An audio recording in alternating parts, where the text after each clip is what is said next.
Centro Espírita Pai José Cambinda convida todos, independente do credo, a participarem da corrente Elos Unidos, para fortalecer ainda mais as inúmeras correntes que já estão sendo realizadas, visando ao bem-estar de todos os seres da nossa casa, o planeta Terra, neste momento tão desafiador. Todos os dias, pare por 3 minutos às 18 horas. Eleve seu pensamento e faça uma prece. Juntos somos mais fortes.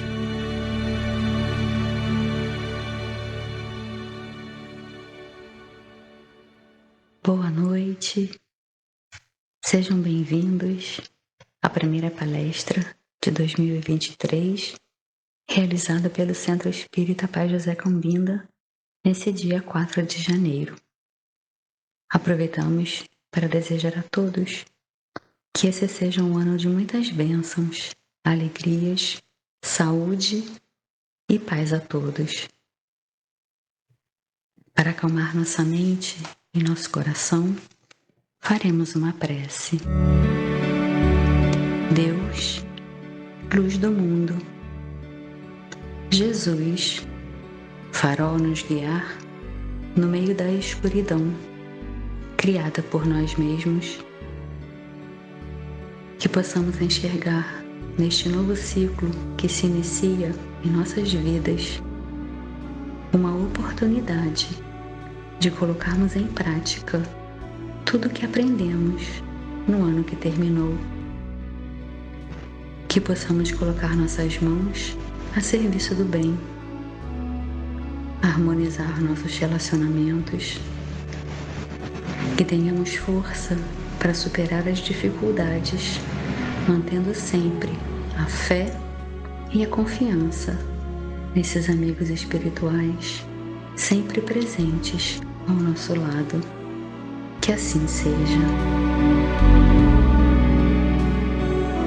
A leitura da página é do livro Minutos de Luz, de Ariston Teles, pelo Espírito Pastorino. Confie. Confiança é sempre atitude positiva, quando se conhece o valor daquilo ou daquele em quem se confia. Quando confiamos no bem ou em Deus, abrimos um campo de receptividade positiva na própria alma. Quando se ora, externando o sentimento de humildade e fé, o coração facilmente assimila vibrações luminosas de entidades angélicas. Aprenda a confiar. Quem trabalha e espera o melhor, recebe sempre o melhor.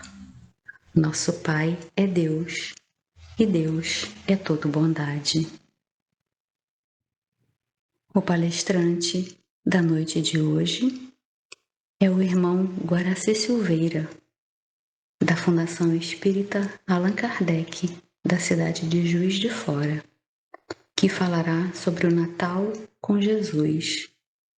E como ainda estamos envolvidos por essa atmosfera de um novo início, certamente o conteúdo será muito interessante. Olá, meus amigos, minhas amigas, irmãos, irmãs do Centro Espírita Pai José Cambinda de Barra do Piraí, no estado do Rio de Janeiro. Mais uma vez, aqui estamos e com muita alegria da minha parte de estarmos conversando um pouco, estudando um pouco sobre o Evangelho de Jesus à luz da doutrina espírita.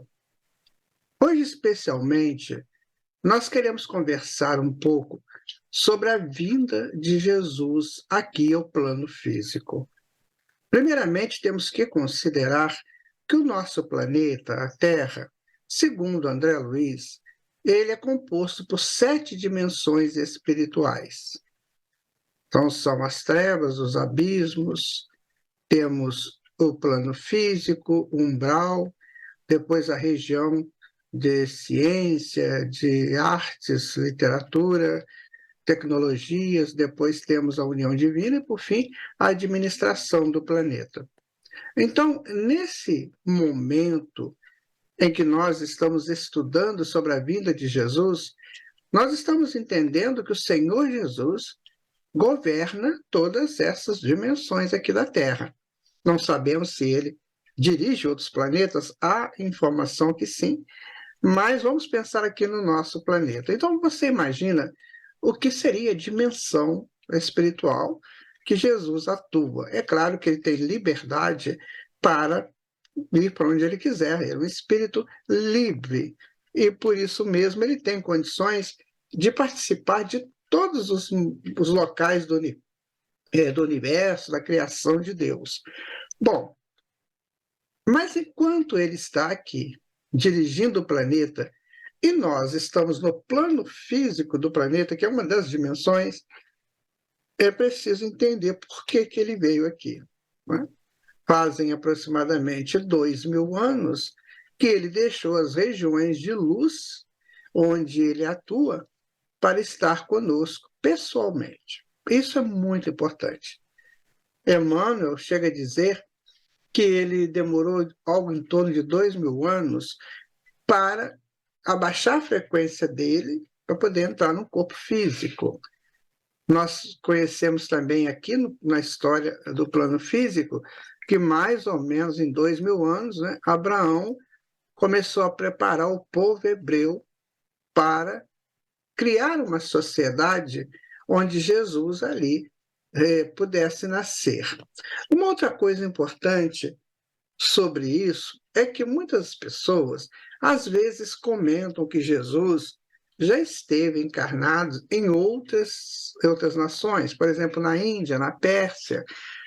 Não aconteceu isso. Jesus só veio ao plano físico uma vez. Ele não é um espírito que pode ficar transitando entre o plano espiritual e o plano físico, como nós fazemos. A nossa frequência é uma frequência ainda baixa e que entra e sai da matéria mais densa do plano físico com muita facilidade.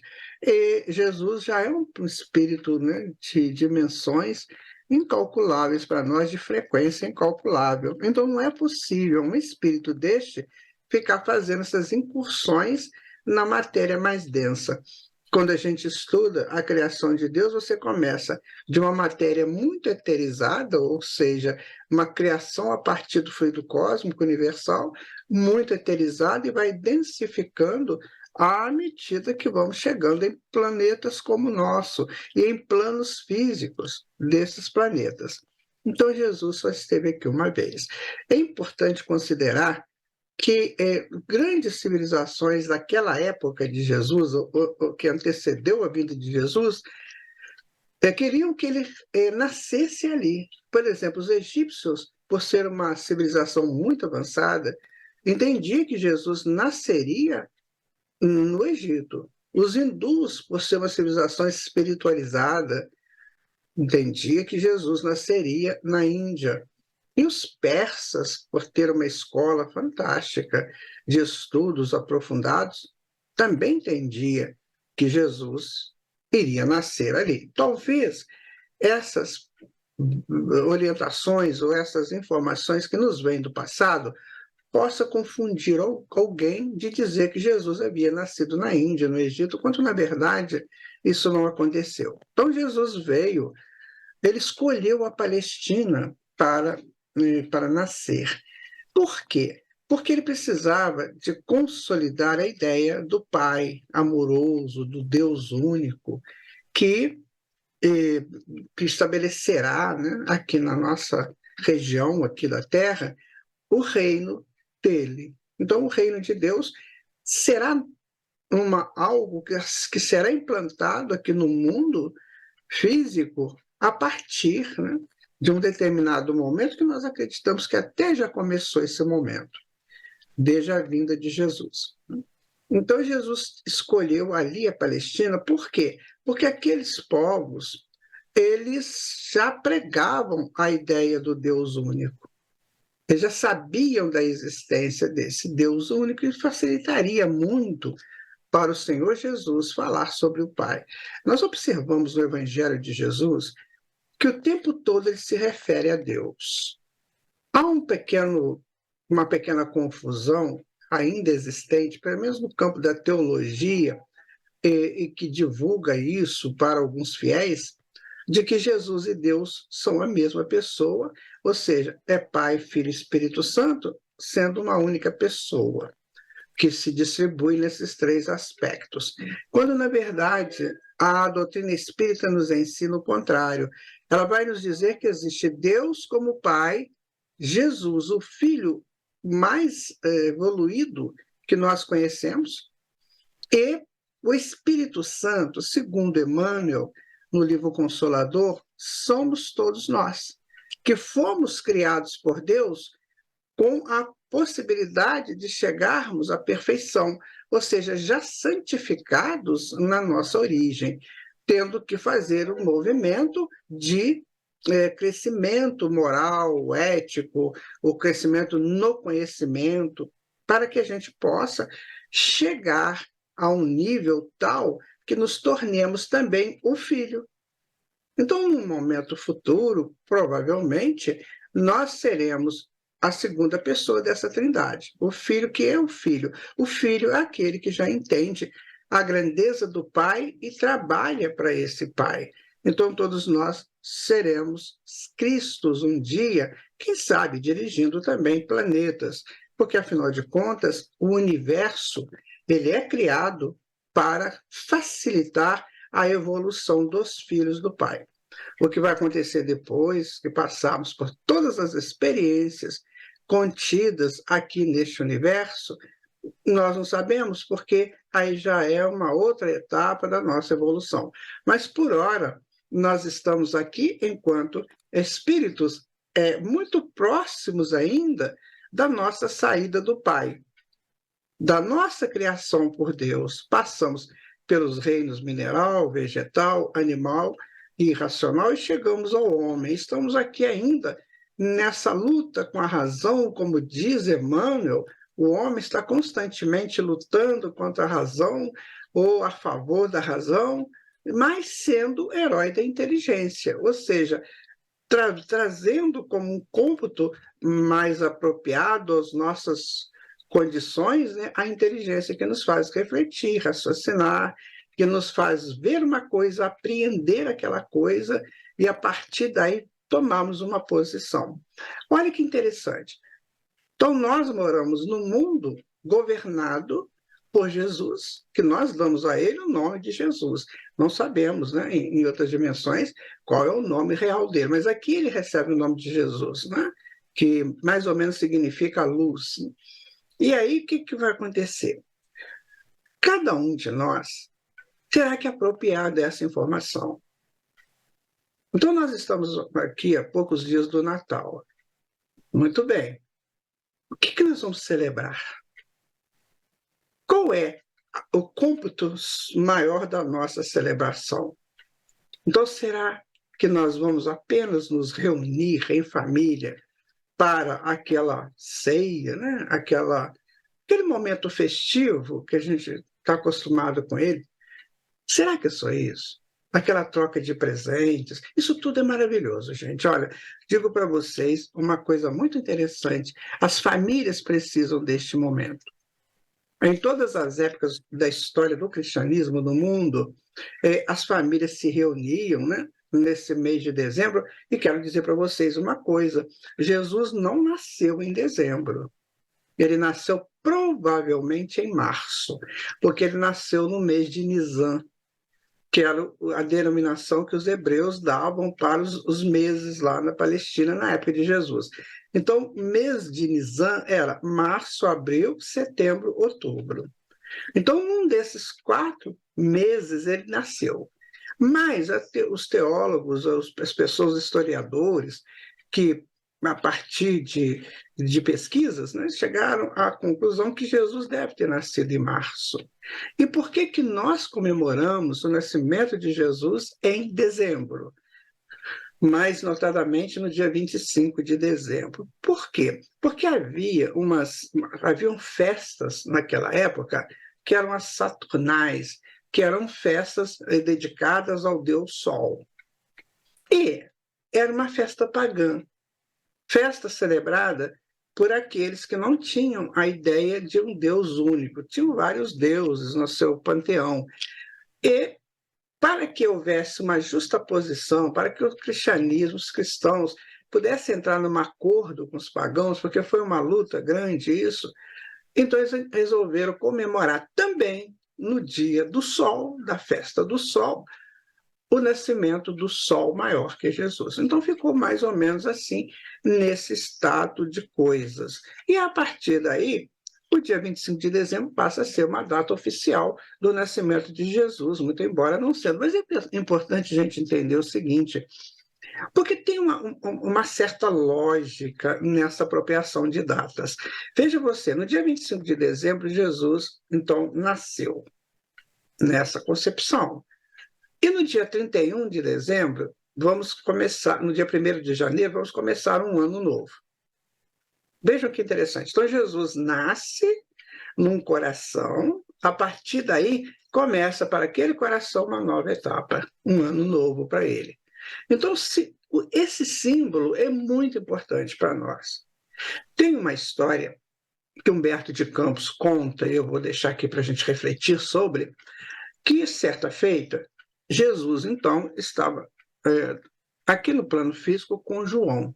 Eles vieram passar aqui um tempo, não sei, fazer uma vistoria, digamos assim. Né? A gente não sabe. Olha, quando a gente comenta sobre deidades do tamanho de Jesus, a gente tem que tomar muito cuidado, porque a nossa percepção é mínima perante ele. Não é? Então, diz que Jesus estava aqui com João. Em determinado momento que eles estavam andando, né, talvez Jesus pergunta para João, João, faz quanto tempo que eu nasci aqui? Aí João fez lá as contas dele, né, aquela coisa, falou, Senhor, pelas minhas contas tem mais ou menos 1.700 e poucos anos, só estavam no século XVIII, né? E aí Jesus falou assim, não, João, eu não estou perguntando isso. Eu estou perguntando quanto tempo tem que eu nasci no coração do homem. Aí, meu amigo, minha amiga, fica complicado. Por quê? Não basta sermos rotulados de cristãos. Você concorda comigo? Não basta ser rótulo. Nós temos que agir de conformidade com aquilo que o mestre nos trouxe de informações. Então, se eu falar, eu sou cristão, mas eu não sei nada do Evangelho, eu não sei nada, né, o que Jesus falou, o que Jesus fez, então como é que eu vou dizer que sou cristão? Né? Jesus, ele tem 4 pontos de referência na sua vinda aqui. A primeira delas é o acolhimento. Sabe, ele acolhia as pessoas que chegavam até ele, dando para nós essa grande informação, eu acolho vocês. Depois ele consolava pela sua grandeza espiritual. Diz Joana de Ângeles, que conviveu com ele ainda enquanto Joana de Cusa, diz ela que quando você chegava perto de Jesus, você nunca mais seria a mesma pessoa. Você modificaria, não é? E aí, ele, nesse consolo e desse aconchego, ele trazia a pessoa para ele, não é? Trazia aqueles espíritos que realmente gostariam de estar com ele. Você observa, meu amigo, minha amiga, que tiveram perto de Jesus fariseus, né? Saduceus, escribas, que eram das castas superiores lá da civilização hebraica. E essas pessoas, muitos delas, né, o tempo todo tentaram incriminar Jesus. Então você pensa, como é que Joana de Cusa disse isso? Né? Se você chegasse perto de Jesus, você já não seria mais a mesma pessoa. E essas pessoas continuavam más. Né? É porque, assim, não basta a gente chegar próximo de um grande fato, de um grande homem, de uma grande criatura. É preciso você tentar entender qual é a referência que ele traz, a referência que ele coloca para todos nós. Então, aqueles fariseus, aqueles saduceus, aqueles escribas, eles estavam muito mais interessados em se promoverem, né, enquanto pessoas de poder.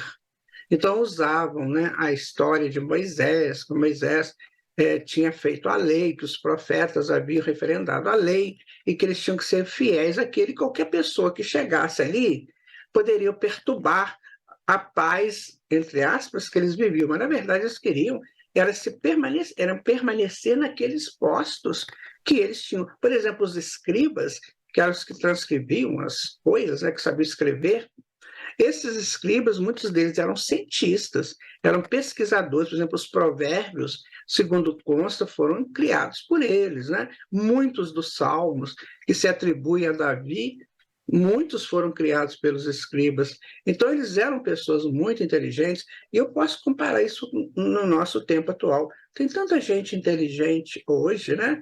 E que diz que Deus não existe, né? Que Jesus foi uma ficção, foi uma montagem psicológica de um povo que precisava de um grande salvador, e aí criar essa imagem de Jesus. Então, a gente vê muitas pessoas que são inteligentes comentando essas aberrações, até o ponto que Jesus chega a dizer assim: eu vos agradeço, Pai, por ter ocultado essas coisas aos sábios e ter revelado aos simples. Veja você, nem sempre a pessoa com uma condição de intelectualidade, né, de títulos acadêmicos, está disposto a reconhecer alguém superior a ele. Isso tem essa conotação. Às vezes a pessoa que chega num momento, numa situação muito elevada, dentro das academias, dentro das universidades, acha que ninguém é superior a ele, só ele é o máximo. E aí começa a negar essas evidências lógicas da presença de Deus no mundo, pela natureza, pelas coisas que acontecem, pelo mundo que é dinâmico e que realiza tanta coisa. Eles acham que eles que são esses deuses, quando, na verdade, eles não sabem nem como que um grãozinho de amendoim fica dentro de uma casca fechada. Como é que ele se projetou ali dentro? Não sabem nada. Sabem aquilo que eles estudaram, que é uma linha de pensamento. A gente honra tudo isso, acha interessante, é muito bom, mas daí você se arvorar, né, em dizer que Deus não existe, isso é muito complicado. Agora, essa informação, meu amigo, minha amiga, isso vem de muito longe, isso vem lá dos tempos imemoriais, lá na Índia, né? A Índia, ela tem muitos anos, muitos milênios, né? Então, já naqueles milênios, né, antigos, né, eles tinham um grupo que tinham aqueles que eram os meditativos, né, os rishis, que são aqueles grandes médiuns que entram em transe, enfim. Mas também tinha lá um grupo chamado de Shavakas. Os Shavakas, eles eram materialistas, eles não acreditavam naquela meditação de Vishnu, de Rama, de Krishna. Não, eles não acreditavam nisso, eles achavam que tudo era matéria. E essas pessoas acabaram se rebelando, né, contra a ideia, a ideologia indiana, e acabaram se formando, né, ou engrossando, né, o caldo dos arianos, né, que é aquele grupo que foi dissidente da Índia e que gerou o mundo ocidental materialista que nós vivemos nele hoje. Então você vê que tudo tem uma origem. E o que o Senhor Jesus fez? Ele permitiu que as pessoas vivessem todas essas buscas, porque é assim que a gente vai aprender, assim que vai crescer. Nós hoje estamos no centro espírita, nós hoje estamos estudando doutrina espírita, nós estamos buscando informações mais avançadas, porque nós já cansamos daquelas informações que não nos levavam a conteúdos lógicos, sensatos, né, justos. Então a gente está buscando alguma coisa diferente. E assim que Jesus nos ensina, a hora que você cansar dessa informação, eu tenho uma outra aqui para você. Então Jesus, ele acolhia, consolava. Depois, o que ele fazia? Ele curava. Então as pessoas chegavam até ele trazendo suas mazelas, né, dos tempos inglórios deles, de atuações infelizes deles lá num passado qualquer, e chegavam ali paralíticos, chegavam com problemas de lepra, não, chegavam coxos, chegavam cegos, chegavam de toda maneira que a gente não tem toda a informação, porque Mateus mesmo disse, né, eram tantos que não dá para descrever aqui tanta doença, mas chegavam até Jesus e ele curava aquelas pessoas que eram possíveis ser curadas.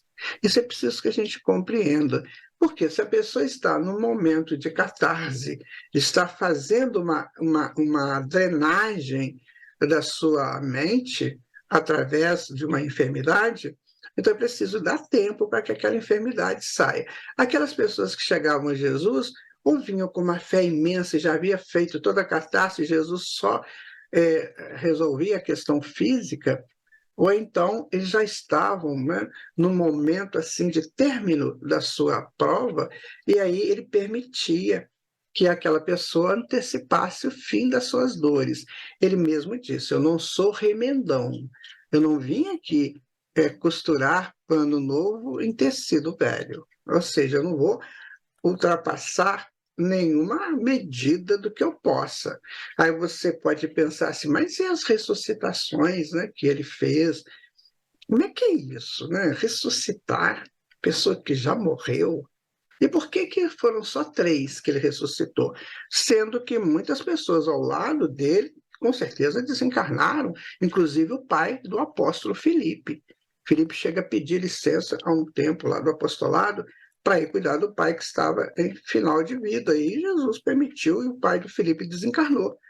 Então, por que Jesus escolheu um moço que ele nem conhecia, que era o filho de uma viúva lá da comunidade de Naim, outra, uma menina de 12 anos, que era filha de um inimigo teológico dele, que era de Jairo, que ele era representante da sinagoga. E o Lázaro, sim, Lázaro era um grande amigo dele, enfim. Mas por que ele escolheu só esses 3?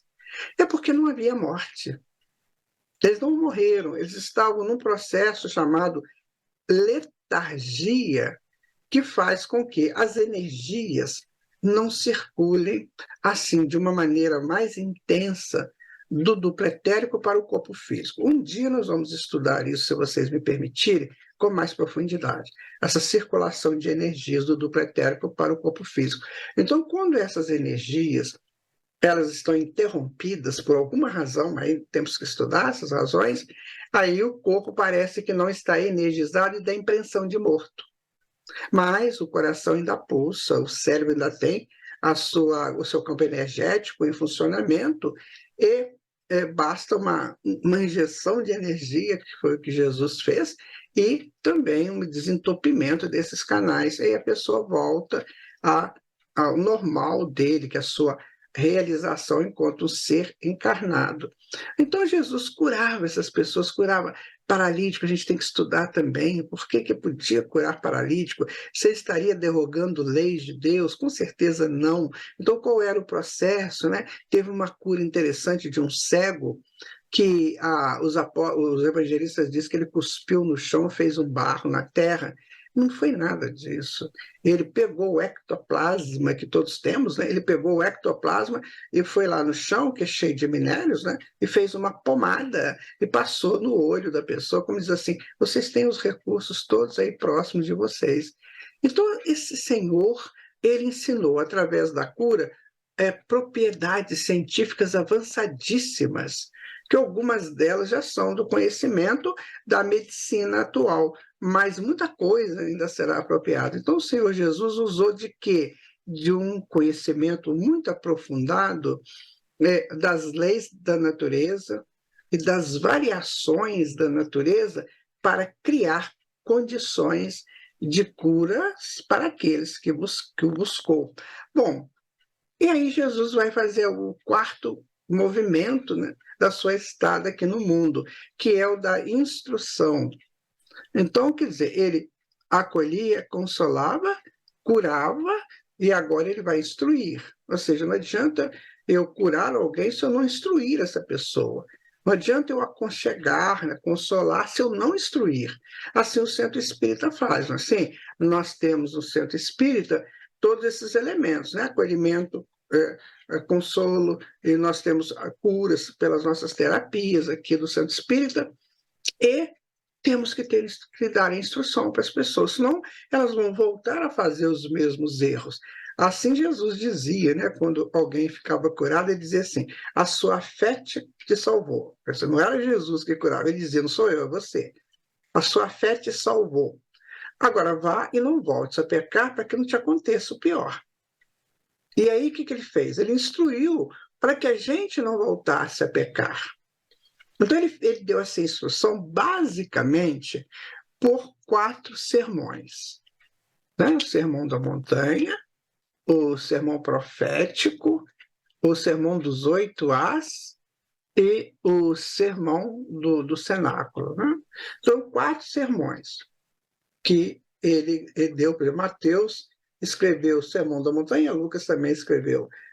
Mateus escreveu o sermão profético, depois Lucas também escreveu o Sermão dos 8 Ais, e João escreveu o Sermão do Cenáculo, o sermão no final da estada dele aqui. Então, 4 sermões para a gente estudar, bastante, né? Muita coisa ali que nós temos que entender. E ele falou em torno de 44 parábolas, que também eram lições de uma forma de maior acessibilidade, né? Para que a gente pudesse entender a mensagem embutidas nas parábolas. Ou seja, 4 sermões, 44 parábolas, e as máximas obtidas pelas conversas que ele tinha com os apóstolos, com os discípulos. Você sabe que Jesus tinha 12 apóstolos e 72 discípulos. Então, uns mais próximos, outros em aprendizagem. Né?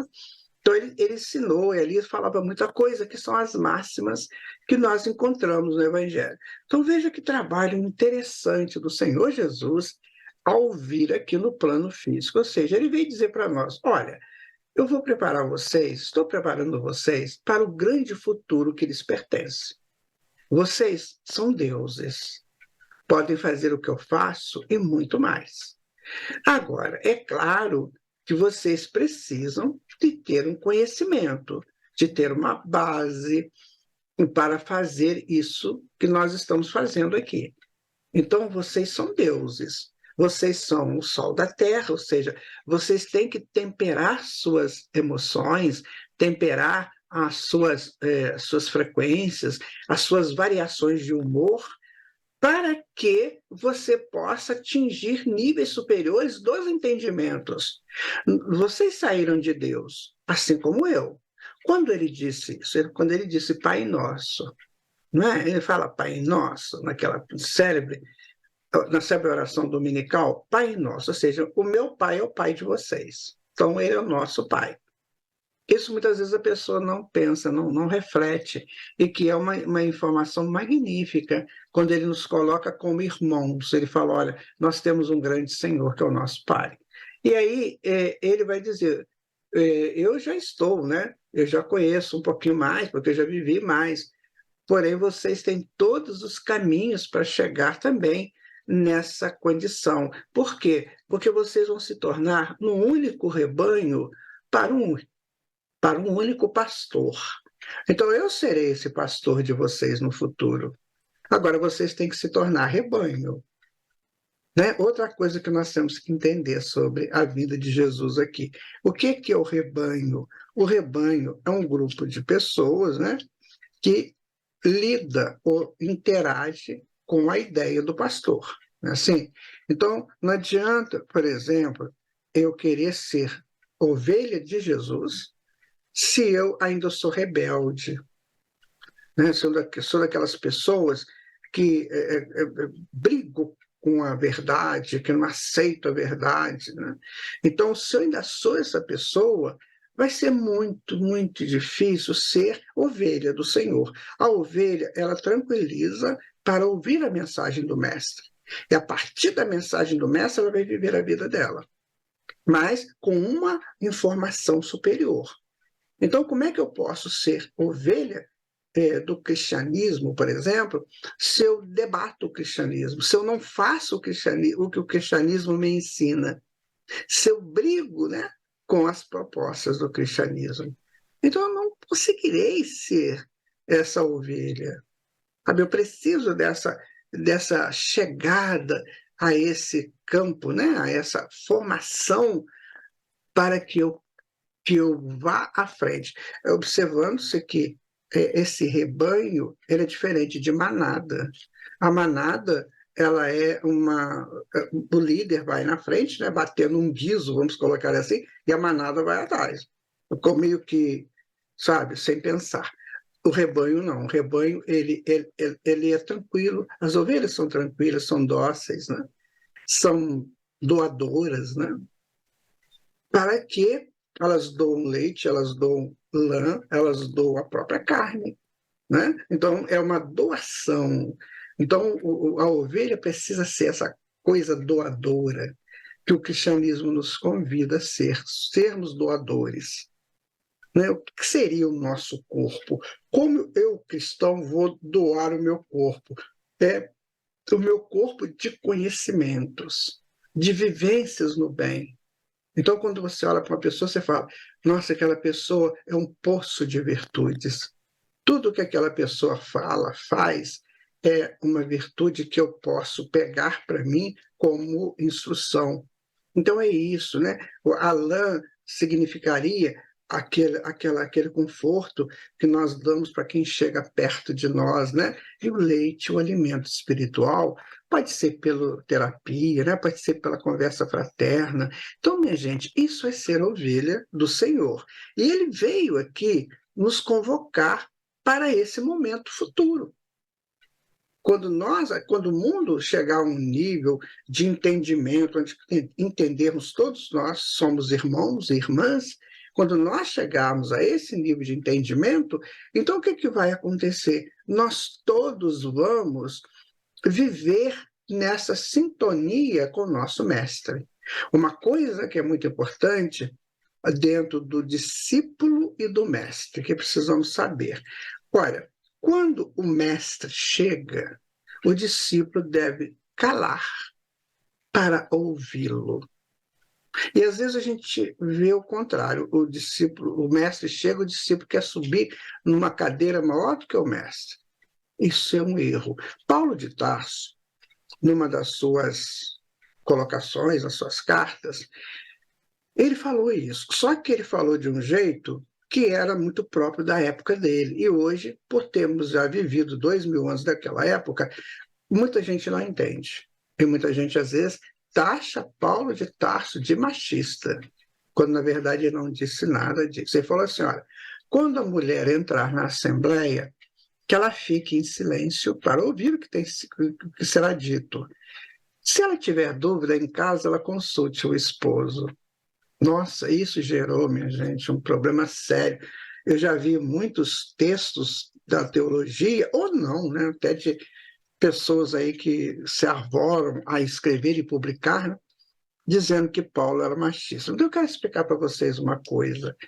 Na época de Paulo de Tarso, quando se referia à mulher no campo dos estudos avançados, não estou falando naquele povo, né? Naquele povo do dia a dia, nos escravos, nos servos, não estou falando isso, estou falando daqueles que estudavam em escolas fechadas, escolas de sabedoria superior. Então, a mulher era o símbolo da psique, ou seja, da nossa capacidade intelectiva, diretiva e que decodificava, né, as informações. Então, é o entorno da nossa psique, que Jung chama de si mesmo, era o nosso si mesmo. Então, o si mesmo, ele era referido à mulher. Por quê? Porque a mulher é mais intuitiva, a mulher é mais perspicaz, ela consegue realizar muitas coisas ao mesmo tempo. Então, a psique faz tudo isso. Então, o símbolo da psique foi a mulher. E você observa, por exemplo, lá no Antigo Testamento, que toda vez que cita uma mulher, você está vendo que há uma citação de psique. Vou dar um exemplo para você de 3 mulheres do Antigo Testamento, só para você se situar, né? Nós temos Ruth, Judite e Esther. Você lembra desses nomes? Que você pode, inclusive, ler lá no Antigo Testamento as histórias dessas 3 personagens. Elas existiram, sim, mas cada uma teve uma orientação psicológica diferente. e que conseguiram, com isso, dar uma mensagem muito interessante. Vamos pegar, por exemplo, pela Esther. A Esther foi casada, ela não era judia, ela foi casada com um judeu, e o judeu acabou morrendo, né? Numa das guerras lá, uma coisa qualquer, ele acaba desencarnando, e a Esther fica assim, sem saber o que fazer, né? Porque a judia não ia casar com outro judeu, então ficou uma situação difícil. E a sogra dela, muito amiga dela, falou assim: olha, Esther, fica tranquila, cumpra teu dever, não se arvore em nada, não ultrapasse limite nenhum, porque vai acontecer para você algo de muito bom. E a Esther, então, a Ruth, né? Então, ela obedece à sogra dela. Estou falando da Ruth, desculpe se eu falei errado, mas é da Ruth. E a Ruth, então, ela obedece à a sogra, ela fica, não, tudo bem, tal, ficou naquele campo esperando, fazendo o trabalho dela, de repente surge um noivo para ela, uma pessoa muito boa e que acaba tomando-a como esposa. Então, quer dizer, Ruth é a psique da obediência. Ela obedeceu às informações da sogra. A Esther, ela foi uma rainha, né? Muito interessante lá, fora da Judéia, e ela quis ajudar muito ao povo judeu quando estava no exílio na Babilônia. Então, o que ela fez? Ela criou toda uma estratégia para convencer ao rei e ao o comandante, né, dos exércitos daquele rei, para cuidar do povo dela, para ser mais ameno com o povo dela, com o povo judeu. E numa estratégia muito interessante de um jantar que teve, depois você lê lá, ela consegue isso. E a Judite, ela foi também uma pessoa assim, muito, muito leal ao povo judeu, né? Mesmo ela sendo também uma pessoa grande lá no outro reino, ela foi muito extremamente leal ao povo. Então você tem a psique da obediência em Ruth, da perspicácia em Esther e da lealdade em Judite. Tá vendo? Então aquilo era estudado antigamente como psiques. Então, quando Paulo falou, quando a mulher entrar na Assembleia, ou seja, quando você estiver na Assembleia, independente se você é homem ou mulher, né, que vale a psique, você fica em silêncio para você ouvir. Então, para você não querer ser maior do que o mestre, né? E aí, se você tiver dúvida, você em casa consulta a razão. Quem é a razão? Não, consulte o esposo. Quem é o esposo? A razão. Ou seja, vamos refletir. Eu ouvi hoje lá no Centro Espírita, quando a pessoa disse isso, isso, isso. Agora aqui em casa eu não entendi bem, deixa eu ver. Deixa eu pegar aqui o Livro dos Espíritos, pegar um livro aqui que me ajude a entender. Então, minha gente, quanta coisa nós temos nas mãos.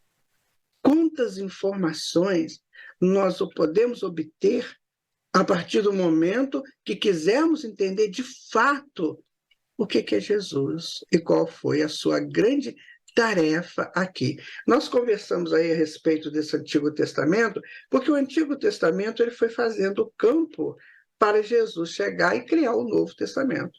Então está tudo ligado ao grande mestre. Daqui a pouquinho vamos comemorar o Natal, né? De novo. Então vamos pensar nessas coisas. Quando Jesus pergunta a João, quando que eu nasci no coração do homem? Você já deixou Jesus nascer no seu coração? Mas não é aquele negócio que Jesus só chega na hora que eu estou fazendo prece, não. É Jesus o tempo todo. Onde eu estiver, na rua, na casa, no trabalho, onde eu estiver, eu vivo essa intensidade cristã dentro de mim. Essa intensidade do aconchego, né? do acolhimento, do consolo, da cura e da instrução. Eu vivo isso. Porque essa é a base. Né? E se eu começar a viver isso com alguma frequência e depois com todo o tempo da minha vida, eu estarei comemorando o Natal permanente em mim.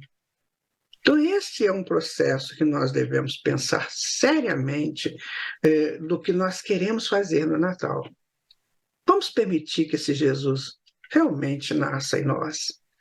E vamos conversar com ele, dialogar com ele, estudar, né, o Evangelho, principalmente o Evangelho segundo o Espiritismo, que nos dá uma informação da parte moral, né, do trabalho dele. Depois a Gênese, lá do Allan Kardec, vai nos ensinar a parte também que faz parte, né, do Evangelho de Jesus. Vamos nos apropriar dessas informações, porque aí, minha gente, nós estaremos nos preparando para sermos ovelhas daquele grande rebanho. Não é uma boa pedida? Não é um bom presente que vamos dar a nós? Então, que neste Natal, nós possamos nos dar esse presente, de querer entender realmente quem é o nosso mestre, para que a gente possa seguir com ele os caminhos futuros. Não é isso? Desejo a você um Feliz Natal, né, o Ano Novo, né, que está se aproximando, que a gente possa continuar firmes nessa confiança em nós, no nosso Pai e em Jesus. Muito obrigado mesmo por mais essa oportunidade. Fiquem em paz. Até um próximo momento. Muita paz para todos vocês. Tchau. Pedimos a todos que elevem os pensamentos para ajudar os irmãos em necessidade que buscam nossa casa, atraídos pelas boas vibrações que emanam desse centro de luz. Senhor, fazei de mim um instrumento da vossa paz. Onde haja ódio, consenti que eu semeie amor. Perdão onde haja injúria, fé onde haja dúvida, verdade onde haja mentira, esperança onde haja desespero, luz onde haja treva, união onde haja discórdia, alegria onde haja tristeza. Ó Divino Mestre, permiti que eu não procure tanto ser consolado quanto consolar, compreendido quanto compreender, amado quanto amar, porque é dando que recebemos, perdoando é que somos perdoados, e morrendo é que nascemos para a vida eterna.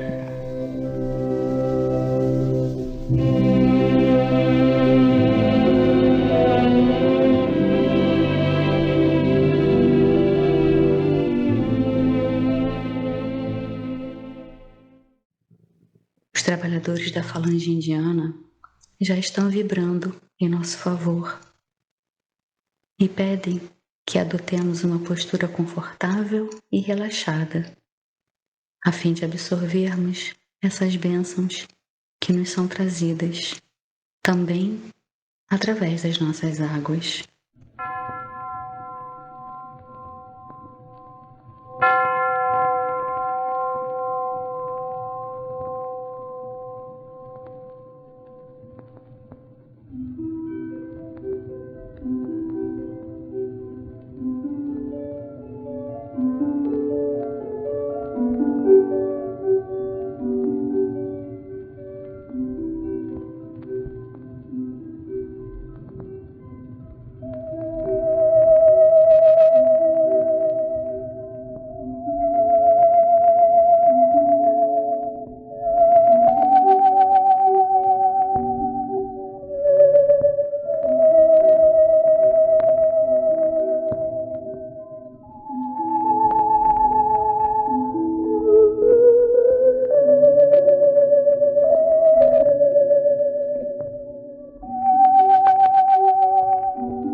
Finalizamos com gratidão a Deus, Jesus, Ismael, que cuida tão bem da nossa pátria terrena, aos amigos espirituais, e rogamos que continuem fazendo o que for melhor para nós, ainda que nesse momento não consigamos entender muitas coisas que acontecem ao nosso redor.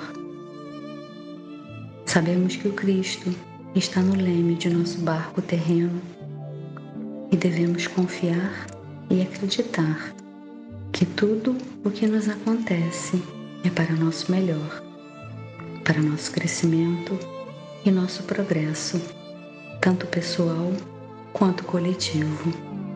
Que assim seja.